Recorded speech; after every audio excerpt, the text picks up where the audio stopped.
จองก็ไปเติมไปเองก็ที่ห้าเป็นพายุหาพี่มือนาจะเห็นแกมหน้าเป็นลำบากเป็นชีพาย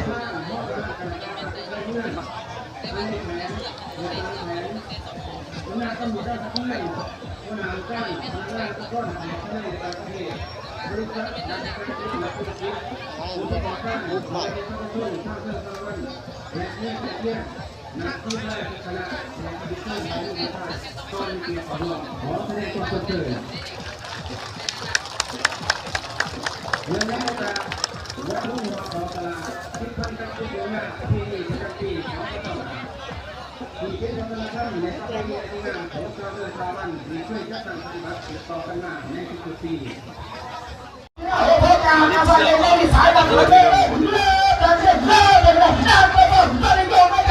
129ชีพาย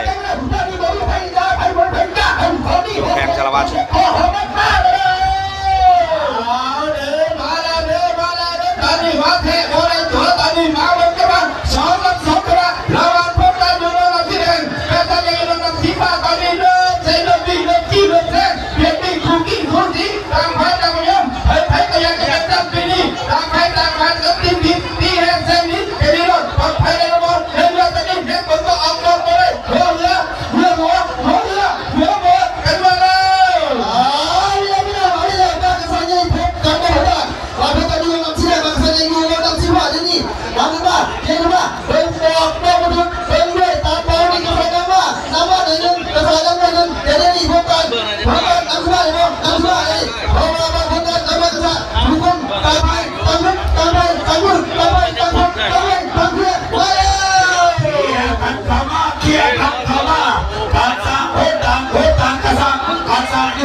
กระชากไปก่อน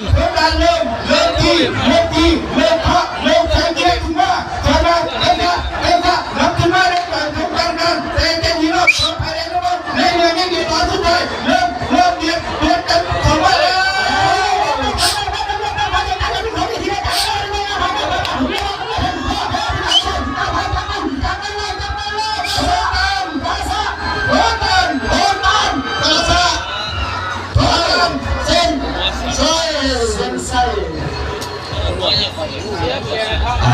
การเดินมาผลการแข่งขัน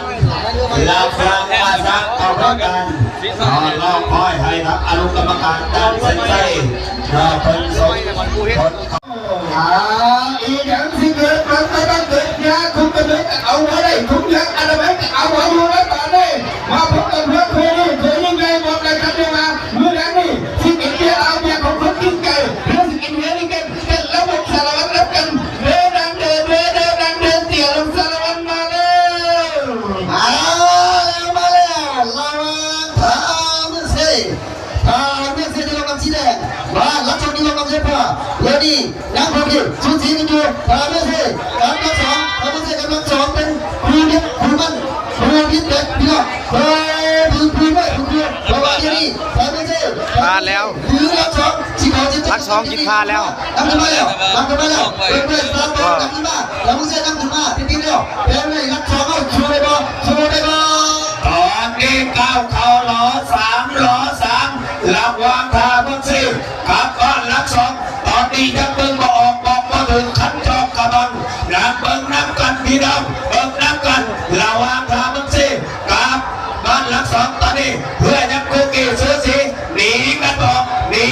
ได้พามึงสิบอกมาลักสองเจ้าสิไปใส่สิไปขึ้นรถมีบ่ไปนั่นเลยขี่นั่นเลยรถตุ๊ก3 ล้อหรือว่ารถมีก็แล้วแต่ไปใส่ก็ได้ไปขอไปนั่งตามมึงสิพาเขาแน่ลักสองเลยลักสองแกนี้หลับปลอดภัยได้ในบอลนี่เมื่อตอนนี้ตามมึงสิเริ่มแสดงอาการอ่อนล้าออกมาแล้วลักสองกันเริ่มถอนกระนั่งเริ่มหนีตัดหนีสิ้นหน้านี้กินกันหลายเติบเริ่มยังอีกรอสุดท้ายเริ่มไล่เข่าลักสองไล่เข่าน้ำหนัก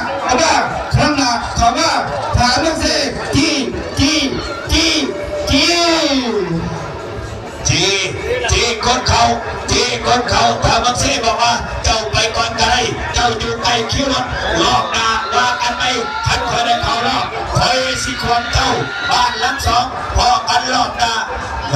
เอามาเถอะมารอขาดคำตัดสินจากทางคณะมาแล้ว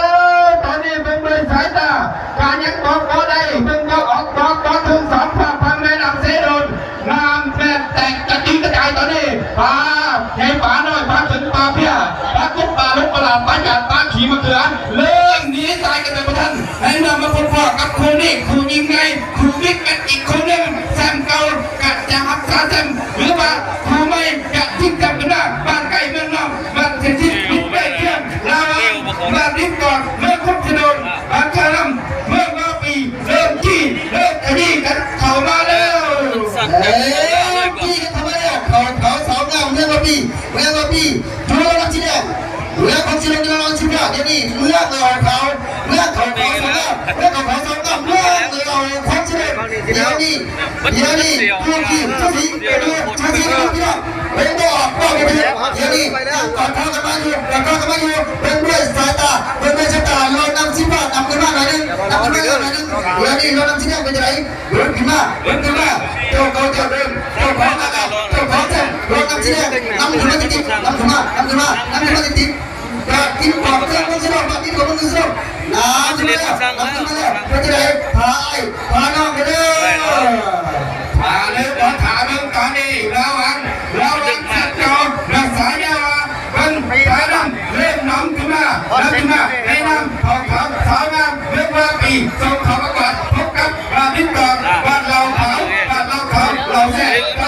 เริ่มถอยแต่ว่าสิไปได้หรือไม่ได้แต่อยู่ที่การตัดสินใจของคณะทีมงานทั้งสองลำเริ่มไล่ขึ้นมาว่าเขาด้วยเขา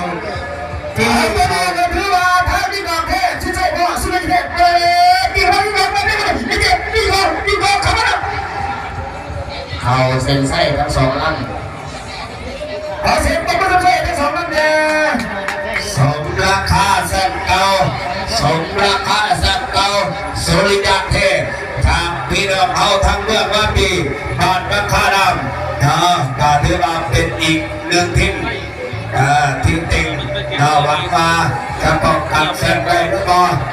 ปีนี้มาลุ้นมาเสียน้ำกันนี่ถ้าก่อนเพื่อนจากเมือ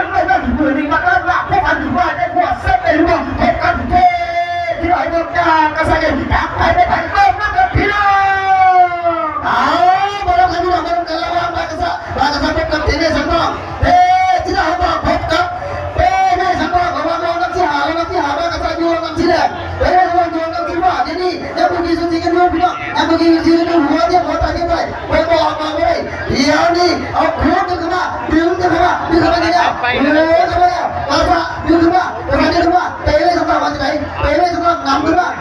ติดขึ้นมาแล้วกระแสเตมีอยู่พังเมืองนั้นพังเมืองหนีไปกระชาอยู่พังเมืองนี่เตมีกระชาตอนนี้ทั้งสองลำใส่กันกันมาขวัญกันกันมาตัวปานานะหนีเอาพังยานเรือยังเสมอกันมากนะลุงอ่ะยังเสมอกันออกบอยังเสมอกันนะตอนนี้เพื่อนทั้งสองลำยังสามารถกันอยู่พี่น้องมือกันมาเลยที่สามแล้วตอนนี้เริ่มยิงเริ่มอัดกันอยู่แล้วถึงจะเป็นคำนินดำถึงวันรับเมืองเราเริ่มพบกับเมืองตะวันมาพบกับบ้านกระทะเรานั่งสีแดงเริ่มจี้เป็นคำนินดำถึงวันรับมีสีหางกระชาอยู่แล้วการตัดแต่ก่อนข้อแทงได้ไม่ได้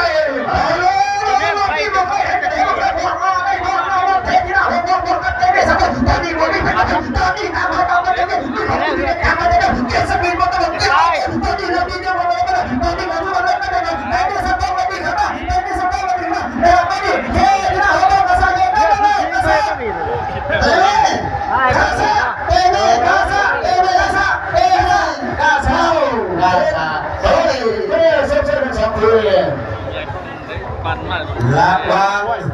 กาซักกันเตมีนอกเบิ่งมอออก ดาวบนบ่ยาก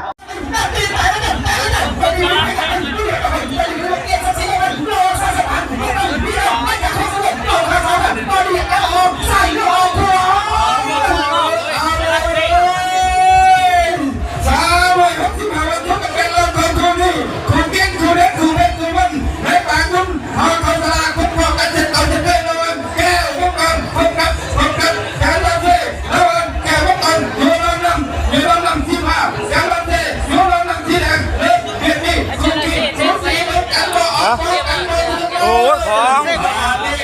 สารเส้นบ่น้อยหนาไรฮะจะเพื่อน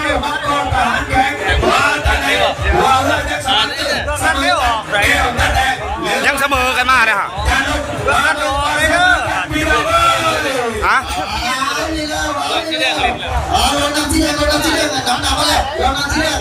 จราเช่นะสีเหยียบกินหันจราเช่แม่นบอจราเช่ไปรถจราเช่ผมว่ารถยังไหนยังสูสีกันได้เด้อยังสูสีกันได้เด้อเพื่อสูสีกันมาหน้าใด